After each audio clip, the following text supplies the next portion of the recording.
Okay, I wanted to do another video because one, I'm doing another test, um, and well, I already know it's going to work, but I just wanted to implement. So I'll kind of talk about what I did for what I do for my recording. I got this condenser mic here. It's a condenser mic on a little like a podcast boom stand with a pop filter. And I have a little USB mixer. It's my Behringer USB mixer here. And I was using the preamp. The mixer's preamp. And I said, well, let me try my art. I have a little miniature art. It's called the Art Tube MP Studio. It's just a little, it's a tube preamp. And so I'm trying out to see how difference is between using for me doing the last few videos where I was recording just using the mixer's preamp, and now I'm using this tube preamp. And I'll pull the camera down so you can see. But right now I got a pretty good image right now. I'll show you that if I remember. Hopefully I remember. So with that being said, so what I'm doing is I want someone to post a comment, and I want to kind of bring it back to home recording studio versus commercial studio. And so basically I had basically made this comparison. What are the pros and cons to both? Well, definitely I'll talk about the commercial studio. One of the pros, definitely, well, there's quite a few pros. One of the pros would be that you're going to have a staff of people. It's not going to be just maybe one person. It's going to be a group of people. There's, that commercial studio usually have a receptionist. You usually are going to have private restricted parking, which the public can't access. Private entrance for the artists / musicians, producers, and so forth. People that only have access to the studio, that they let have access to the studio. So it's pretty. A lot of times they're gated. Restrict the public out from getting into the studio. There's a maintenance crew to fix problems right there on the spot, or they can fix problems. A lot of times those commercial studios, if they have a storage room, they were going to have, in case a piece of gear fails that you need, they usually have a spare. Maybe another one. Maybe a preamp went down and you really want to use this preamp, like a Neve 1073 preamp. They got another one. They can just unplug it, plug up the other one, and you can continue on with the session. Another thing is usually you're going to have usually it should be an experienced engineer. If the artists and producers don't hire their own studio engineer, they may be able to provide a professional, a seasoned, experienced engineer. And usually they would have assistants. Assistant engineers would help with, patching in gear, setting up microphones and things like that. They might even have a few interns that are coming out of some sort of audio engineering school that may know a little bit of stuff from school. So they may allow them to wrap cables and do certain things. Depends on the studio's basically at their leisure how far they want their interns to interact with the recording session. A lot of times they're gonna have, most commercial studios are gonna have an analog console, like my Allen Heath. They might have even a bigger one, like a big large one, professional top of the line recording console, like an SSL or a Neve or an API, a console that big. and they're definitely going to have loads of outboard professional gear. They usually have pretty good amount of professional microphones, condenser microphones. They usually have. They're usually going to have pretty good amount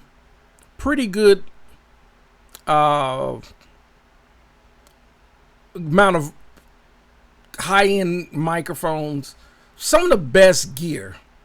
And then the rooms are already acoustically, they're already been acoustic. There's no acoustic issues. There's no sound noise problems from outside to interfere, like ambulances or fire trucks, police cars, dogs barking. There's no family members in the other rooms trying to watch TV or whatever the case. None of that. The live room itself, the control room and the live room, they're usually separated by a few doors. They're usually rooms. They have space. The idea is like the control room is with a room within its room. You just can't see it. They call them floating rooms or whatever. And there's some space between the live room and the control room. And you'll see the glass. They'll have sight lines so you can in the live room, you can look into the control room and see the engineers. They can see you. You can look into the other. They have isolation booths where maybe a piano may be, or they might have the drum room might be. They might be trying to capture the drums or whatever. They might have gobos, or which are separators. They have little places where they can put the guitar amps and all this stuff.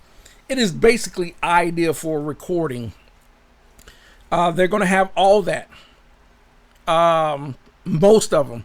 And some of these commercial studios will have a live room and a control room. They always usually have a kitchen area or a lounge area, a reception area, and then probably a relaxation area. Sometimes they might even have a little mixing setup in another room, maybe a mastering setup in another room. But, that's typically they have a control room and a live room. The bigger commercial studios will have multiple of the same thing. They have multiple live rooms where they have these big live rooms, tall ceilings, all these acoustic panels on the wall and all this stuff. And usually some of the accolades of walking into those commercial studios, they'll usually have CDs, vinyls, cassettes, or whatever of artists that have recorded there. Maybe independent artists, maybe some famous artists.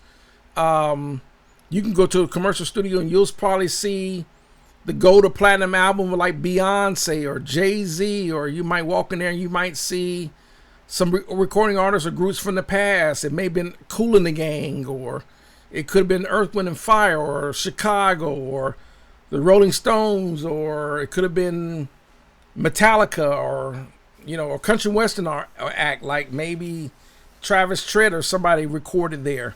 And they'll have all those accolades, and that's also inspiring for you to say, man, all these artists have recorded here.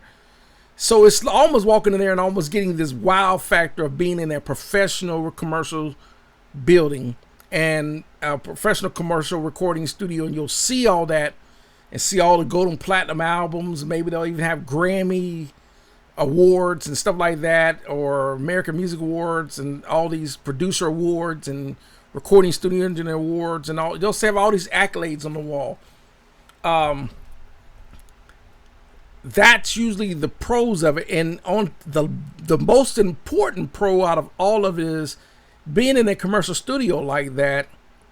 They are a good, reputable recording studio like that. We'll say East West, or we'll go with United, or we'll go with Blackbird, or we'll go to and any name of them, any Paramount Recording Studio, RCA, Muscle Shoals, or whatever. Any recording studio that had a large amount of top line artists that have been there, you already know the recording is pretty much you're gonna get a professional sound without a doubt. Your recording, when you're done, your tracks are going to be industry. They're going to sound the best. They're going to be top notch. The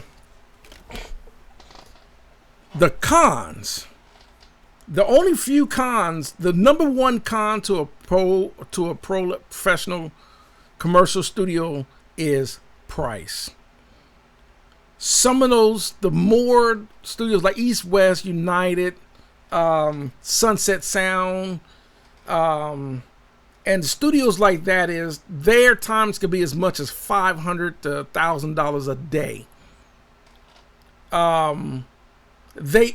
You can only book the studio for so much time. Then they have to shut the session down because they got it booked for another artist. And it really depends on how the studio will allow you to book it. Some studios will allow you to book it 5 days in a row, 10 days in a row, or whatever, 10 days in a row. But a lot of the money that you have to pay has to be paid up front to do that. Some studios will take half. Some studios say, no, we take all payment first, and then we'll do the whatever. It just depends on, you have to look at that studio's, how they take payment. Let me see what else. The second con would be you have to physically go to that studio. You could be 10 minutes from that studio. You could be a couple of hours away. You might have to even fly in. That's another con. That's a but that's kind of like going to a, that's kind of to be expected. But it's a con because it ties into the home recording studio pros and cons, right? Because you can only book that studio for some amount of time, you can only be at that studio for the time that is booked.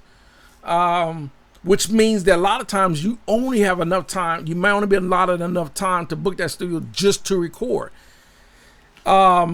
You may not have the time to you come up with more creative ideas for more songs. You may say, oh man, I got some more song ideas, but I only have the studio for 3 days, so I can't, and I already got it booked for these particular songs that I'm already going to record. A lot of times in those commercial studios, and they don't have music for you. Bring your music, or you bring your musicians to record your music, or if you're a band or whatever, you are the music that you have to record, or whatever. So that can be a con. So there's no like getting up at 3 o'clock in the morning, running down to the studio. That it might be, you may not be able to get in there to your time, to your book time. So that can be the con to it. So it's all about price and booking time and how much time you can be in there. So you got the pros and the cons. And because of that, the cons, because of the price, it definitely can be a lot more expensive to book a commercial studio. The second option would be maybe, if you don't have a studio yourself, maybe some more home recording studio or smaller studio or less known commercial studios that may not be as well known, like Larrabee or Sunset Sound. Maybe there are some other, it could be called Hill brand recording studio, or it could be Worldshire's recording studio, whatever. They could be a lesser known. They might charge a little less. You'll still pretty much get close to the same thing. They might not necessarily have an SSL or a Neve, but they might have a really nice console in theirs, maybe an MCI or a Trident. What doesn't mean those consoles are less, it's just that that's what they have. They might have some nice outboard gear, but once again, it's all dependent. Now, moving to the home recording studio.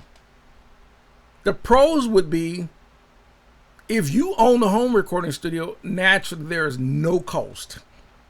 You don't have to worry about it. You can be like, I'm in my home recording studio. I'm recording this almost at 1 o'clock in the morning, going on 1 o'clock in the morning on a Saturday, turning it into Sunday. It was already Sunday. I'm recording this in my home. I can be in here all day because it's my home in my recording studio. I don't have to worry about booking this because I own it. I can be here any day, anytime I want. That's one of the number one best pros to a home recording studio, is you can be in there anytime you want. And then based on how you build your home recording studio, depends on how you build your home recording studio.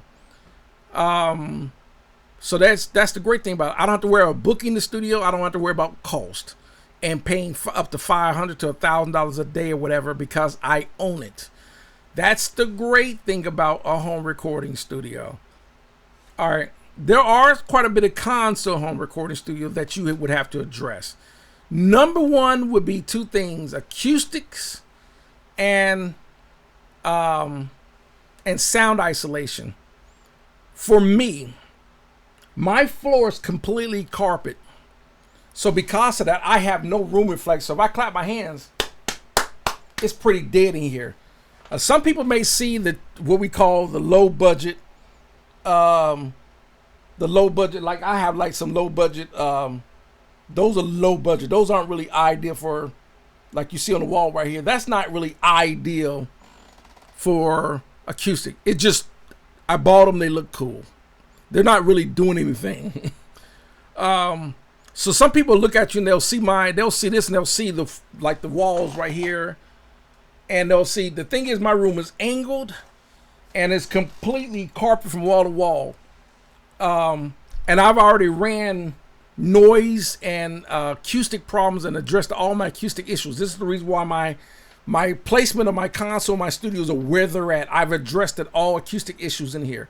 So when I mix and record and mix in here, everything translates for what I do in here to the final product. It translates without having to say, oh, some people can record and they listen to it in the studio, then they go out to their cars or whatever, and they're like, what happened? It will sound the same way in here like you do when I do a final mix. It sounds the exact same way because I've addressed all the issues. I've found all my problems with root noise and if there's bass trap problems and all that. So a lot of people that probably will misjudge my room and watch it because they've never been here. They only watch it from the videos, assume that I have acoustic problems. I do not have any acoustic problems in here. And part of that is luck. But a part of that is me testing out and find out what the reflection problems and everything. But for the most part, will address acoustic problems that because it's a house. You know, your bedroom was designed for your bedroom. They did not design it to be a commercial studio or a home studio at all. Another problem would be electrical problems and grounding problems that you might have to address. So what a lot of guys will do is get acoustic panels, acoustic clouds, diffusers, and bass traps to put in their room to fix room issues. And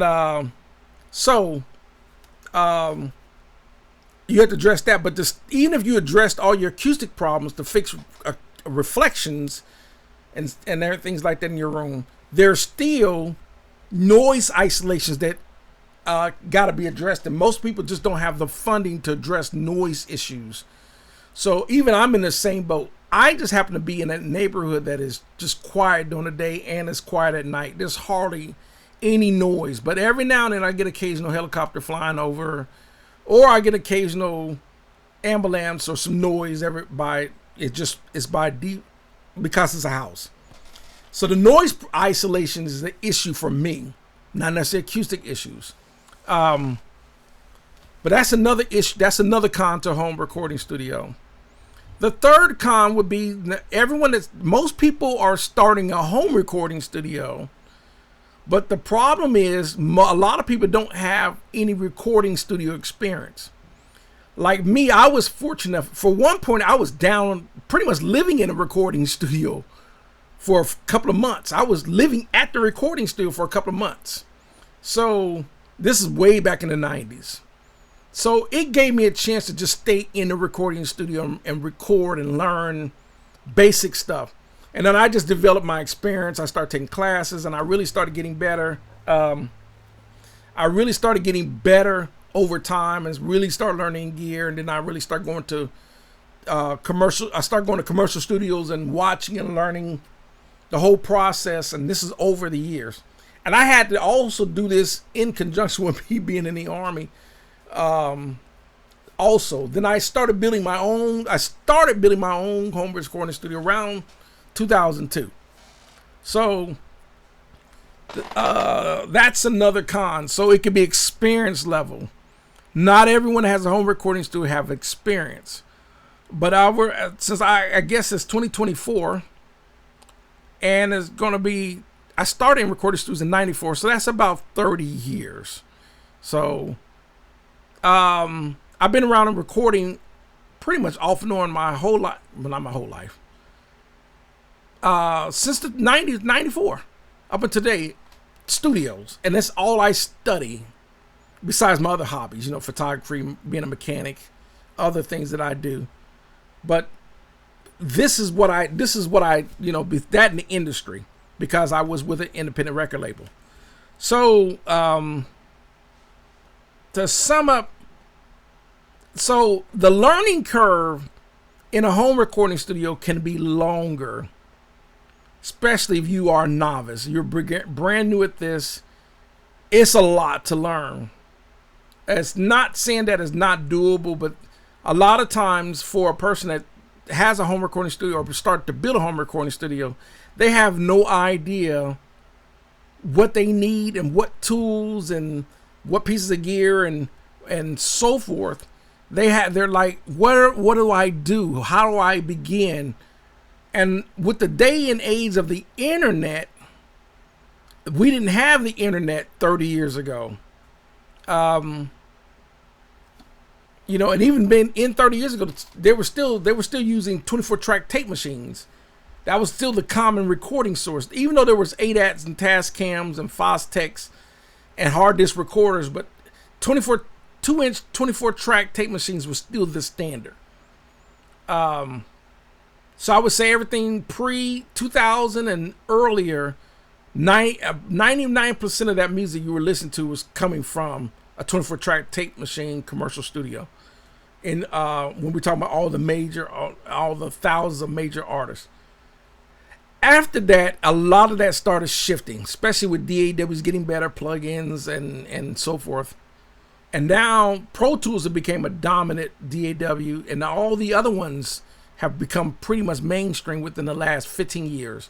And we're talking Reaper, Cakewalk, Ableton Live, Logic Pro, you name it. And then all the plugin companies just started.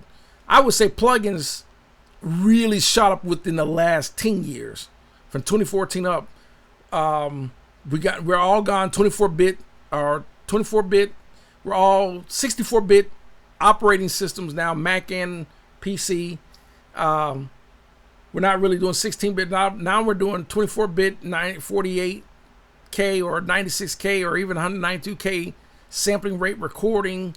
Audio interfaces are a ton better. I mean, a lot of the options, and then a lot of home recording, especially the entry-level stuff, is sounding just as good enough as all the top-of-the-line pro-level stuff, which makes the home recording studio more ideal. One of the last cons to a home recording studio would be space. Most people don't have the space to record a band or an orchestra in a home recording studio situation. Some commercial studios don't even have the space. Like maybe Capitol Studios, Air Studios in London, Ocean Way, they have the space to record, 60-piece orchestras or whatever. Home recording studios don't have that kind of, they don't have that space. Most of the time it's in a room the same as my bonus room here. I'm not recording an orchestra in here or even a band, even though I got a drum set in the other room. I could pull it off, but I don't have a noise isolation problem. So if someone start playing on drums, you'll be able to hear it out next. And depending on my neighbors, thank goodness I don't have because I don't have the studio running, but when I have stuff running and music playing and I have the console going and all that, it can be heard outside. So lastly,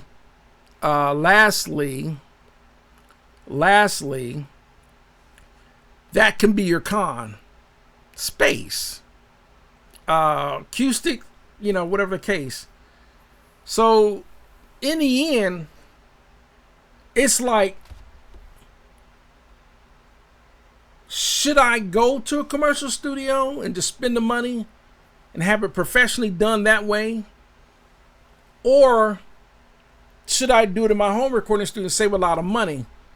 For a person like me who has experience at this, you already know the answer. For how I got my stuff set up, I'm doing it here. Now, for a home recording studio versus a professional recording studio, the only people that would need the space in a professional and for the professional commercial studio would be a band, most likely, or an orchestra recording. But if you are doing all other styles of music, let's say you do EDM, which means electronic digital music, right? Let's say you're doing EDM music or trap music or hip hop or rap, or you're doing a lot of music that just require that where you're doing a lot of techno, or you're doing a lot of in the box music style recording. You know, you're going to use this. I'm going to, create my own drum tracks within my software. I'm going to use all my virtual instruments. I'm going to use my controllers here to control all the sounds, the bass, the keys. Let's say you use something like Reason Studio as an example, or Ableton Live or FL Studio, where you can do all your instruments. You do not need to go to a commercial studio for that. You definitely do not.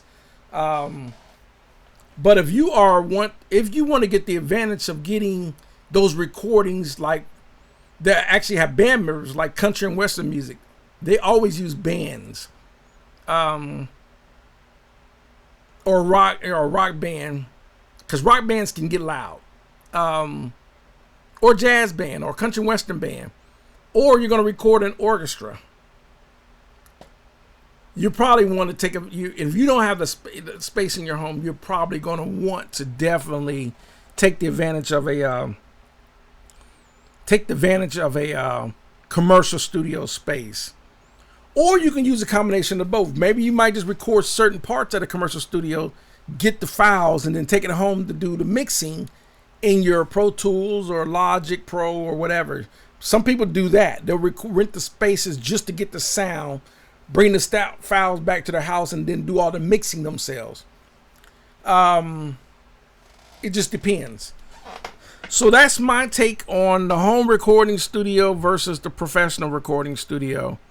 The biggest cons to a pro studio is cost and the time you're allowed to be in there. The biggest cons to a home recording studio could be space, noise problems, acoustic problems, space, electrical problems, grounding issues.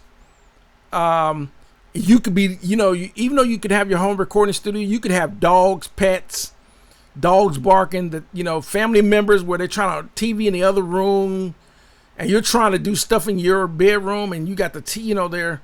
You may have a family member that's trying to watch TV, and y'all are, man, one of y'all turn that down? You got the door shut, but you can still hear the door, you can still hear the music through the door, whatever, vice versa. Or you can still hear the TV, even though you got your door closed, you still hear the TV in another room.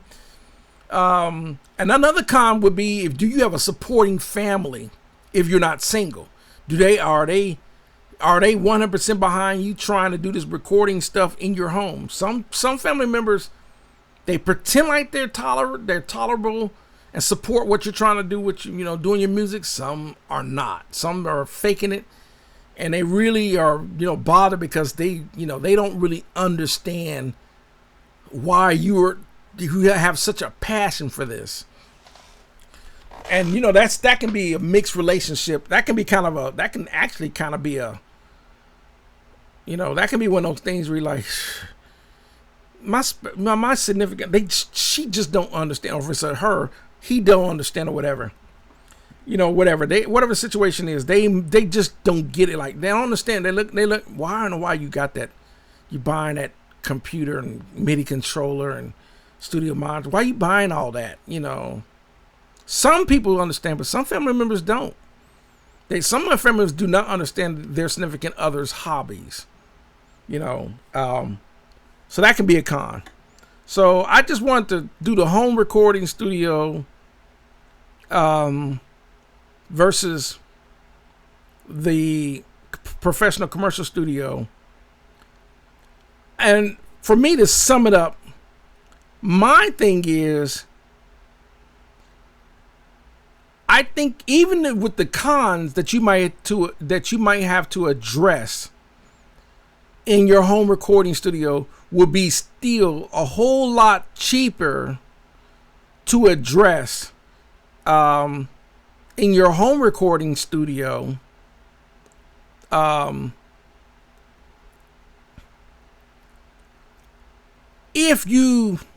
It would be a lot cheaper, to build to get the bass traps and acoustic panels and all that. The noise isolation may be a lot more expensive, but that can also that's possible. It really depends on how deep your pockets you're willing to go. With all of that, with the cost of going to a commercial studio versus being to do a lot of stuff, this really depends on the music that you do. A lot of times it could be more advantage to record at home. Now, one last con would be experience, because there are some people that just do not know what they're doing to get good recordings. That's when if you're trying to come and you're trying to record and get a mixed and mastered product that's going to be professional, and you do not know what you're doing, either you're going to have to dedicate a lot of time to learn. But if you are on a timeline or you're trying to get something done recording, you want it to be recorded professionally, sometimes it's better just to fork up the money and go to a commercial studio and pay for it to have it professionally done. And now, with a lot of those top of line studios are not as expensive as they used to be, because they're not getting the clients.